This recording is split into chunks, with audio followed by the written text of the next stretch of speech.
Hello kids, this is Teacher Fe of Woodrose International School. I am going to discuss to you about mountains and the weather. As you go up a mountain, the weather changes. The higher you go, the colder it gets, with the temperature falling roughly 2 degrees Celsius for each 300 meters you climb. If you climb high enough, you will eventually reach the snow line. Above this line, it is so cold that the snow covers the ground even in summer. That is why there is snow on the tops of very high mountains near the equator. What is a rain shadow?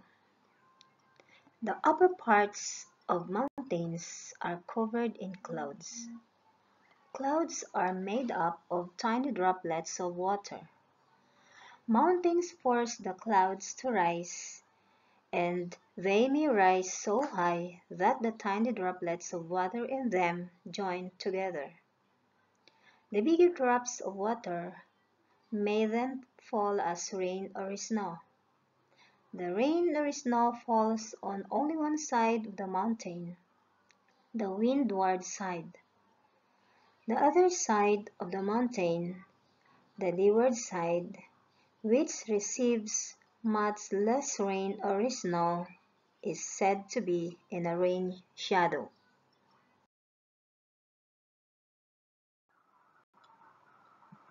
The windward side is the side that faces the wind.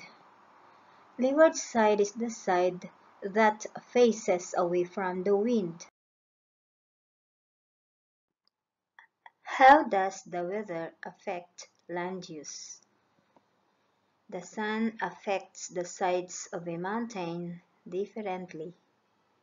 One side may be in sunshine, the other side in shadow. Also because cold air is heavier than warm air. Cold air tends to sink into the valleys.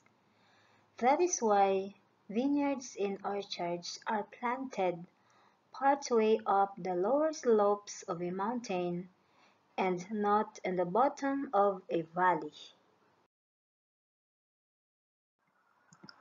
Weathering is the process by which rock is broken into smaller pieces by the action of the weather.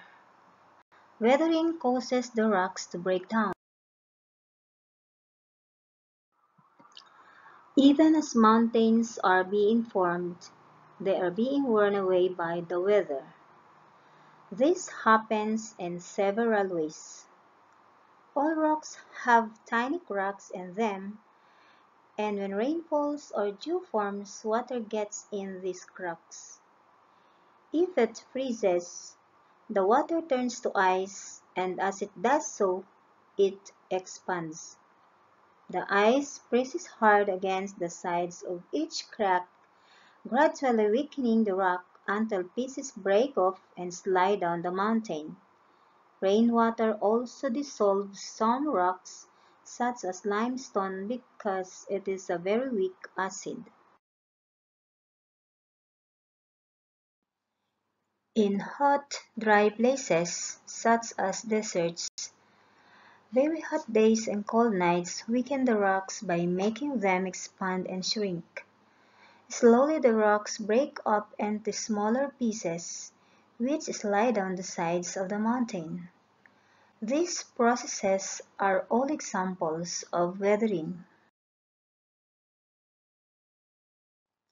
In addition, plant roots grow in cracks in rocks.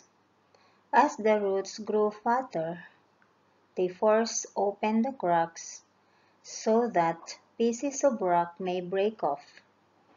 The pieces of rock formed by weathering and plant roots may form a loose bank of fragments called the scree near the bottom of a mountain.